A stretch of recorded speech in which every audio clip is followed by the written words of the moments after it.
Friends, मैं हूं आपका टनल इंजीनियर निखिल। मेरे साथ हैं टनलिंग मैनेजर अल्ताफ हुसैन जी।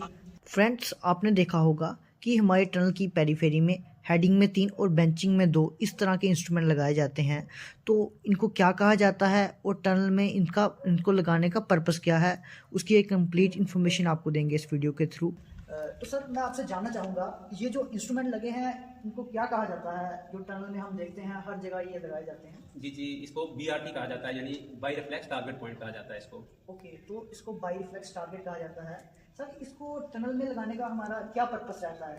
इसको लगाने का पर्पज़ यही है, इससे हम जो हमारा डिफॉर्मेशन होता है वो कैलकुलेट करते हैं कि हमारे टनल के अंदर में कितना डिफॉर्मेशन आ रहा है। तो इसको 3D मिनेटिंग भी कहा जाता है। 3D मीन्स कि हमारा इसमें नॉर्थिंग, ईस्टिंग और एलिवेशन, उन तीनों में जो भी वेरिएशन आता है, तो इसलिए इसको उसमें 3 रीडिंग जो हम लेते हैं, तो तीनों में वेरिएशन आता है, इसलिए इसको हम 3D मिनेटिंग बोलते हैं। ओके सर, यानी कि जैसा मैं समझ पा रहा हूँ, लोड की वजह से जो भी टनल में जो डिफॉर्मेशन आएगा हम उसको मेजर कर सकते हैं। जी बिल्कुल। तो सर, इसका कितने स्पेसिंग पे लगाया जाता है? इसकी स्पेसिंग किस हिसाब से डिसाइड की जाती है? जी, इसका स्पेसिंग जो है ये क्लास लॉ के हिसाब से ही डिफाइन होता है। जैसे हमारा रॉक क्लास 5 है तो उसमें हमारा 15 मीटर का ये स्पेसिंग रहेगा। हाँ, क्योंकि वो पूरा रॉक है तो उसमें हम स्पेसिंग जो है कम रखते हैं। तो जैसे ही हमारा रॉक क्लास जो है इंप्रूव हो जाएगा, जैसे रॉक क्लास हमारा 4 आ जाएगा तो उसमें 25 मीटर कर देंगे, उसमें उसका डिस्टेंस जो है वो बढ़ जाएगा। यानी कि जैसे हमारी रॉक क्लास इंप्रूव होती जाएगी जी। तो हम जो ये हमारे बाई रिफ्लेक्स टारगेट हैं इनका हम स्पेसिंग को बढ़ा सकते हैं। बिल्कुल जी, बिल्कुल। तो सर, इसकी रीडिंग जो है वो किस बेसिस पे ली जाती है? वीकली, मंथली या डेली? क्या इसका जो रीडिंग का प्रोसेस है वो जो हमारा जब हम इंस्टॉल करते हैं तो पहले वीक में हमें इसको डेली बेसिस पे लेना पड़ता है, मतलब दिन में एक बार हमें लेना है। तो उसका जो वेरिएशन आएगा उसका डिफरेंस हमें निकालना है कि कितना वेरिएशन आ रहा है, कितना डिफॉर्मेशन आ रहा है लोड की वजह से। तो ऐसे जो फर्स्ट वीक है, फर्स्ट वीक में हमें डेली बेसिस पे लेना है। जैसे हमें फर्स्ट वीक हो जाएगा उसके बाद वीकली में 2 टाइम्स पे लेना होता है। तो जैसे जैसे हमारा टाइम बढ़ जाएगा, जैसे 1 मंथ हो जाएगा, फिर मंथली एक बार लेना होता है इसका। तो ये इसका प्रोसेस है रीडिंग का। ठीक है सर। तो हम हमारे इंस्ट्रूमेंट टोटल स्टेशन की हेल्प से रीडिंग ले लेंगे। फ्रेंड्स, जब हम रीडिंग लेंगे अपने इंस्ट्रूमेंट से तो हमें वहाँ पे ये 3 रीडिंग्स शो होंगी, जिसमें नॉर्थिंग, ईस्टिंग और एलिवेशन शो होगा। जैसे कि आप देख सकते हैं, हमने 3 तारीख को रीडिंग लिया था तो हमारा नॉर्थिंग, ईस्टिंग और एलिवेशन की ये 3 वैल्यू निकल के आई थी।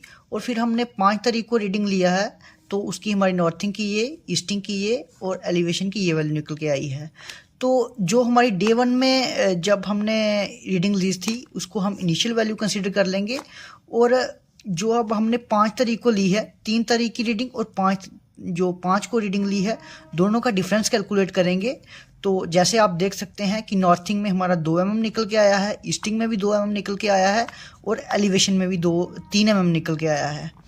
तो फ्रेंड्स, ये वैल्यू अगर हमारी 10 mm तक फ्लक्चुएट करती है तो उससे हमें कोई इशू नहीं है, वो हमारा सेफर साइड में है, क्योंकि बहुत सारे रीज़न से हमारी ये वैल्यू है 10 mm तक फ्लक्चुएट कर सकती है, क्योंकि इंस्ट्रूमेंट का लीस्ट काउंट और भी बहुत सारे जो का रीज़न होते हैं जिसकी वजह से हमारी ये वैल्यू फ्लक्चुएट करती है।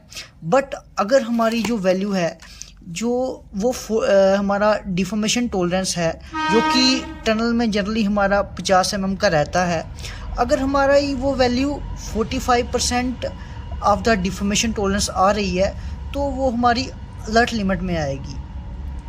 अलर्ट लिमिट में आने का मतलब ये है कि हमें उसकी जो मॉनिटरिंग है उसको इंक्रीज़ करना है, डेली रीडिंग्स लेनी है, तो ये हमारा अलर्ट में आ जाएगा। और अगर 65% हमारी डिफॉर्मेशन टॉलरेंस के बराबर वैल्यू आती है तो वो हमारा एक्शन लिमिट में आ जाएगा, यानी कि हमें ज़रूरत है अपनी सपोर्ट क्लास को इंक्रीज़ करने की और थोड़ा उसमें ध्यान देने की, सेफ्टी को बढ़ाने की। और अगर हमारा अलार्मिंग कंडीशन में आता है, यानी कि हमारी जो वैल्यू है वो 85% ऑफ द डिफॉर्मेशन टॉलरेंस आती है, तो वो हमारा अलार्मिंग लिमिट में आ जाएगा। तो इस लिमिट में आने का मतलब है कि हमें इमीडिएटली जो काम है उसको बंद करना है और जो वापस से पूरे टनल को रीडिज़ाइन करना होगा। जैसे कि आप देख सकते हैं, हमारी डिफॉर्मेशन टॉलरेंस है वो 50 mm है, जिसकी अलर्ट लिमिट है वो है 22.50, एक्शन 32.5 और अलार्मिंग 42.5, जो कि 45, 65 और 85% है डिफॉर्मेशन टॉलरेंस के। तो फ्रेंड्स, आज के लिए इतना ही। उम्मीद करता हूँ आपको हमारी वीडियो इन्फॉर्मेटिव लगी होगी, तो ऐसी ही वीडियो के लिए हमारे चैनल को सब्सक्राइब कर लें ताकि हमारी हर इन्फॉर्मेटिव वीडियो आप तक पहुंच सके। तो मिलेंगे आपके साथ नेक्स्ट वीडियो में, तब तक के लिए थैंक यू सो मच।